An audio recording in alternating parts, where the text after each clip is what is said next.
Assalamualaikum warahmatullahi wabarakatuh. Saya Lutfia Syahrani dari D4 TLM, Fakultas Ilmu Keperawatan dan Kesehatan, Universitas Muhammadiyah Semarang. Di sini saya akan menjelaskan resume saya mengenai Zoom kajian kemarin bersama Pak Mamduk yang bertema kunci tenang saat bekerja ketika Ramadan sebagai ATLM. Jadi,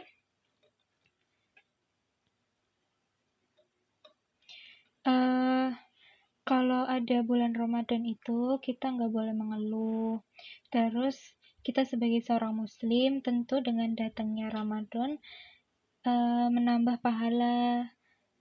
Jadi kita tuh harus mengubah mindset, jangan mengeluh, tapi coba kita itu dirasa happy untuk menghadirkan ketenangan meskipun dalam kondisi yang tidak menentu, bahwa kita itu bersyukur di bulan puasa ini berarti kita diberikan nikmat oleh Allah SWT. Lalu ingatlah bahwa sabar adalah antara kita mendekatkan diri kepada Allah dan juga menjaga kesehatan mental kita.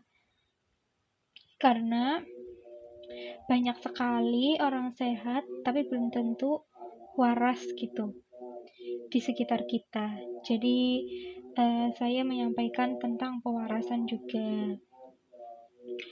Hati-hati ya, kalau ada kata kurang waras itu bisa diperbaiki, tapi harus selalu berlatih menjaga hati yang tenang, terus dilakukan bagaimana bisa mencapai keuntungan. Caranya banyak, bisa diikuti dengan kajian, atau mengikuti pengajian di sekitar masjid atau musola kita gitu. Ini motivasi kalau positive thinkingnya yaitu kita tuh diuji dengan sedikit ketakutan, kelaparan, kekurangan dan lain-lain.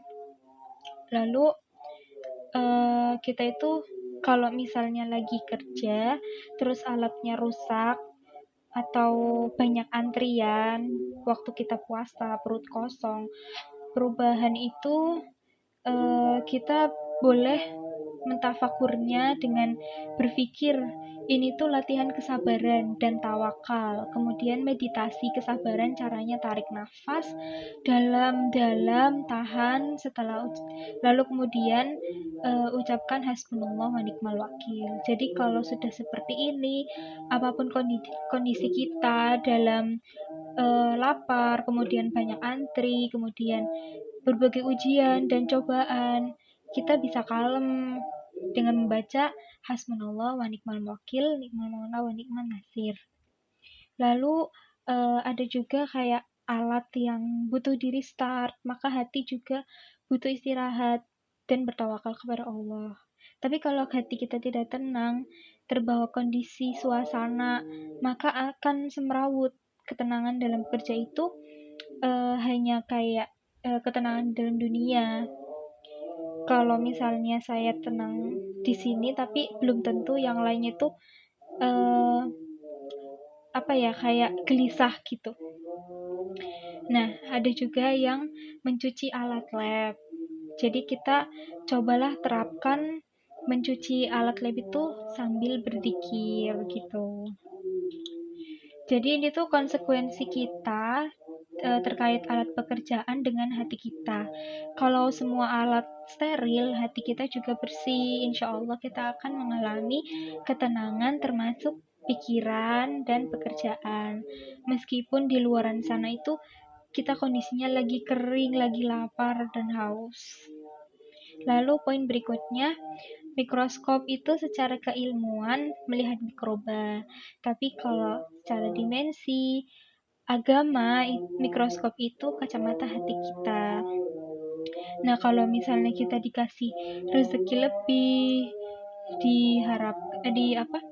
dibiasakan untuk mengucap hamdalah atau alhamdulillah.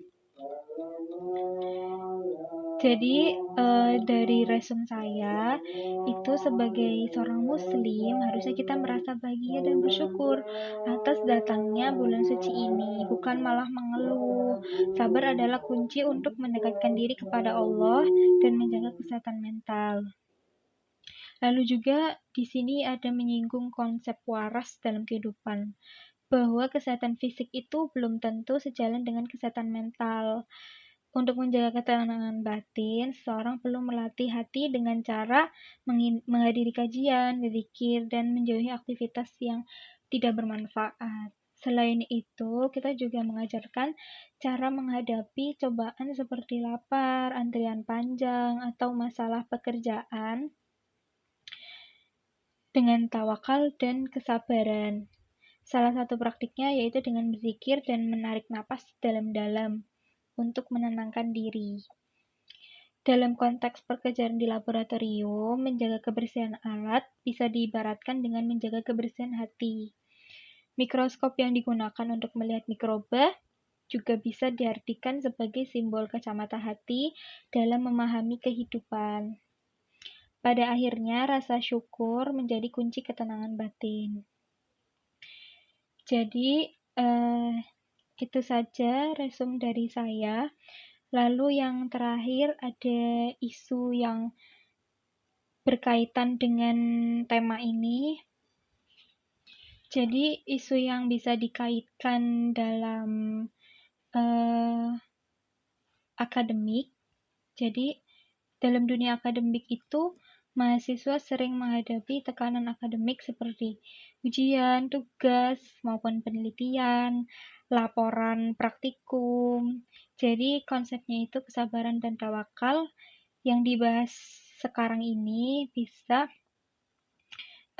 menekankan pentingnya mindset yang sehat untuk menghadapi stres saat mengerjakan laporan praktikum. Buat kayak misalnya tuh biasanya dikejar deadline seperti itu. Oke, cukup sekian dari saya. Kurang lebihnya mohon maaf. Terima kasih. Wassalamualaikum warahmatullahi wabarakatuh.